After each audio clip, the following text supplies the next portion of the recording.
Hoje, a nossa viagem no tempo se inicia no dia 6 de setembro de 1766.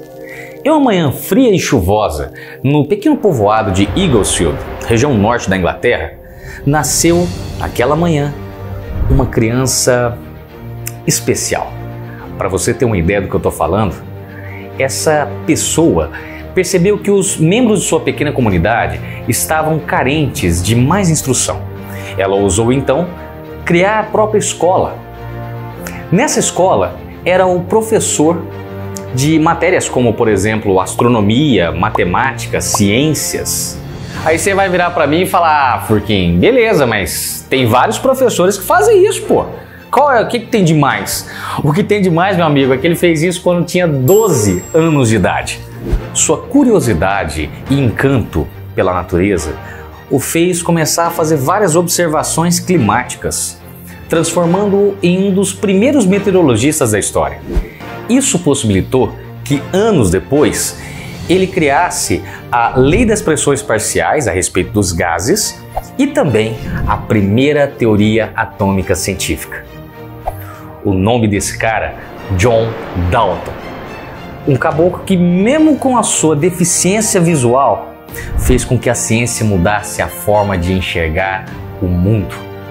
Eu sou o professor Gabriel Furquim e te convido para continuar a nossa viagem no tempo a respeito dos modelos atômicos, a verdadeira história.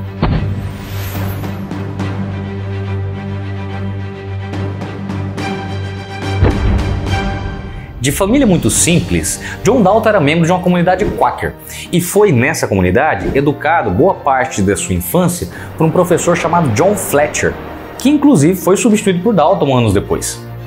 Aos 15 anos, ele se mudou para uma outra pequena comunidade chamada Kendall, onde lecionou durante 12 anos, principalmente matemática e ciências. No ano de 1793, ele se forma e muda-se então para Manchester, onde ele ensina matemática, física e química no New College, uma importante universidade do local. John Dalton, a essa época, estava inserido num contexto histórico bem interessante que foi iniciado justamente com o advento das leis ponderaais por Lavoisier. Não está lembrado? Tudo bem, clique no card aqui em cima, ó, que você vai voltar na aula anterior, onde a gente fala sobre isso. Lavoisier e Proust haviam, anos antes, elaborado leis que explicavam como a natureza reagia, como funcionavam nas reações químicas. Lavoisier havia falado a respeito de que na natureza nada se perde, nada se cria, tudo se transforma. Ou seja, em uma reação química realizada dentro de um sistema fechado, a soma das massas dos reagentes e produtos deve ser sempre a mesma coisa. Já Proust fala que as reações respeitam sempre uma proporção fixa entre as quantidades de reagentes e produtos. Aí vem Dalton. Ele fala justamente sobre o quê? Ele fala, moçada, que quando você tem uma reação química e muda, então, a proporção entre as quantidades dos reagentes, automaticamente o produto formado será diferente. Em outras palavras, se você mudar a proporção entre os reagentes, muda-se a reação. Isso ficou conhecido como a terceira lei ponderal, criada em 1803 e recebeu o nome de Lei das Proporções Múltiplas ou Variáveis. John Dalton passou então anos pensando a respeito em como a natureza funcionava em seu nível microscópico para que essas leis fossem válidas. Reza a lenda que John Dalton era um cara muito recluso e tinha em seu ciclo de amizade poucas pessoas. Costumava jogar um jogo que aqui no Brasil a gente chama de bocha. Eu não sei como se chama na Inglaterra, mas aqui no Brasil a gente chama de bocha. Esse jogo, ele é formado por duas equipes adversárias que jogam então as suas bolas, geralmente coloridas, em um campo de terra batida, ou pode ser também de grama, tá? Mas tem que ser um negócio liso, tem que ser um negócio plano. Para iniciar o jogo, joga-se uma bola menor, que vai ser o alvo. Geralmente é chamada de bolim ou bochim, depende da região aqui no Brasil. E essa bola então é jogada e ela se torna um alvo lá na frente do campo. As equipes então devem jogar as suas bolas de tal modo que a equipe que vai vencer é aquela que vai deixar as suas bolas mais próximas do alvo. Se por um acaso uma equipe deixou as suas bolas muito próximas do alvo, vale a pena para outra equipe jogar uma bola mais forte para que essa bola então bata nas demais e esparramem, diminuindo assim a pontuação da equipe adversária. Dalton, com a cabeça então fervilhando por meses e meses, pensando a respeito em como a natureza funcionava para que as leis ponderais pudessem dar certo, ele então faz o quê? Ele, observando aquelas cenas, né, de bola se chocando, bola se juntando, bola afastando, ele começa então a raciocinar de um modo diferente. Com a cabeça fervilhando com essa nova ideia, Dalton então pensa o seguinte: e se tudo na natureza fosse formada por minúsculas bolas em seu nível microscópico, cara?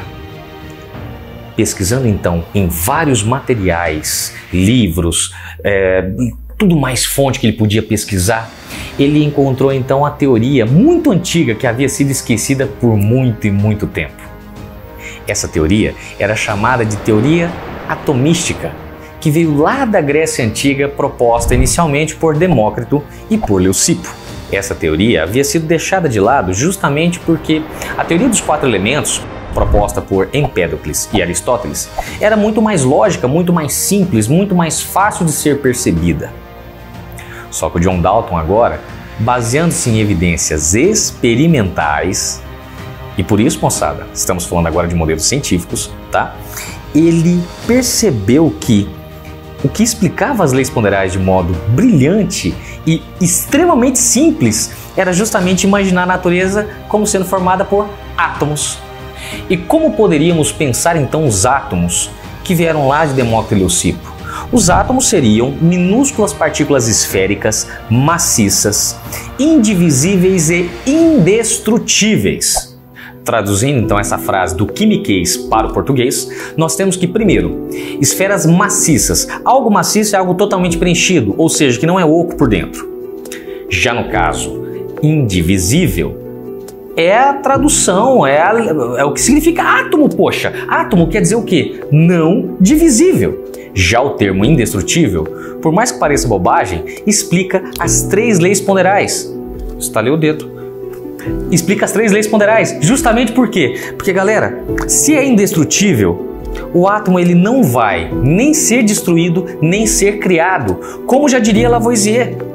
Assim como para Proust, quando você tem uma reação química, basicamente esses átomos vão se rearranjar, mas eles não serão, vou repetir, nem destruídos, nem criados. Dalton complementa essa primeira afirmação com várias outras afirmações que também são muito importantes para a sua teoria. Por exemplo, a segunda afirmação é de que átomos de um mesmo elemento, eles possuem exatamente as mesmas características, como por exemplo o mesmo tamanho e mesma massa. Consequentemente, vem a terceira afirmação, que diz que átomos de elementos diferentes vão possuir massas e tamanhos também diferentes. Consequentemente, Dalton faz a quarta afirmação, que diz que as moléculas são formadas pela combinação de átomos em números inteiros e fixos com diferentes elementos. Essa frase ficou confusa, né? Mas é assim mesmo. Deixa eu tentar te explicar de um modo mais simples. Imagine a molécula de ácido sulfúrico, H2SO4. A molécula de ácido sulfúrico ela é formada então por 2 átomos de hidrogênio, 1 átomo de enxofre e 4 átomos de oxigênio. E essa proporção, 2 para 1 para 4, vai ser fixa, constante sempre. Se mudar, você está mudando a substância, correto? Fechando então esse raciocínio brilhante, vem a quinta e última afirmação, que diz que em uma reação química não ocorre nem destruição nem criação de novos átomos. O que ocorre, na verdade, é a recombinação desses átomos durante a reação, formando assim novas substâncias. Esse conjunto de ideias se tornou então o que nós chamamos de primeiro modelo atômico científico, ou modelo atômico de Dalton. Um pequeno esclarecimento para você que é um pouco mais atento a essa questão das datas, embora isso não é tão relevante assim para a questão dos vestibulares, tá? É que existem diferentes datas dependendo do material que você vai ler sobre esse assunto. Basicamente, existem materiais que trazem como ano da origem desse modelo atômico 1803. Já outros materiais trazem a data como 1808.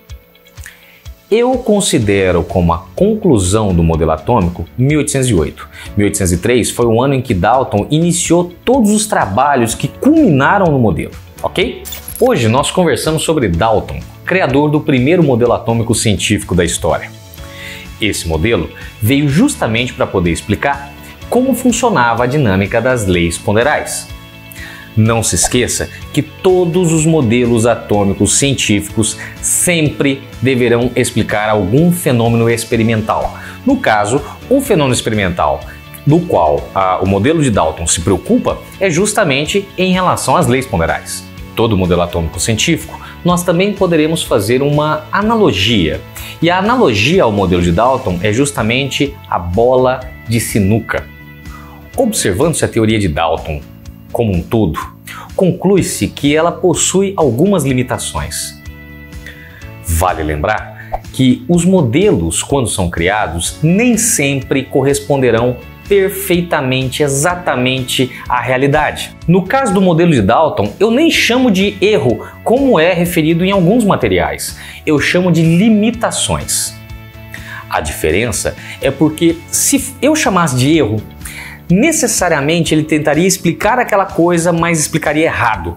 E não foi isso que ele fez. O que ele queria explicar, que era sobre as leis ponderais, ele explica com perfeição. Inclusive, essas explicações são usadas até hoje, como por exemplo, quando a gente fala sobre cálculo estequiométrico. A primeira limitação que eu quero abordar é que o modelo de Dalton não explica nada a respeito da natureza elétrica da matéria. Portanto, se em algum exercício de vestibular você observar alguma afirmação falando que Dalton fala sobre carga elétrica ou natureza elétrica de qualquer modo, não é verdade. Dalton não fala nada a respeito disso. Além de que, a segunda limitação fala a respeito de que, de acordo com a segunda e a terceira afirmação da teoria de Dalton, os átomos deveriam ser iguais, perfeitamente iguais se pertencessem ao mesmo elemento químico. Por outro lado, se pertencessem a elementos químicos diferentes, eles deveriam ter características diferentes. O problema é que, muitos anos depois, percebeu-se a existência dos isótopos, que são elementos do mesmo elemento químico, porém com massas diferentes. O que seria impossível de Dalton prever com base no que ele tinha até aquela época. Isso não diminui em nada o brilhante trabalho de uma vida inteira dedicada à ciência. Para você ter uma ideia, Dalton, durante sua vida, publicou mais de 100 trabalhos científicos. De 1837 a 1844, o Dalton sofreu 3 AVCs, o que deixou sua saúde muito debilitada. No dia 26 de julho de 1844, já com as suas mãos bem trêmulas, ele faz a sua última anotação meteorológica e é encontrado caído ao lado de sua cama no dia seguinte. E assim, encerrou-se a vida, mas não a obra deste notável personagem da história da ciência. E se você gostou dessa aula, se inscreva no canal e compartilhe esse vídeo com seus amigos. E não se esqueça, aqui a química rola fácil.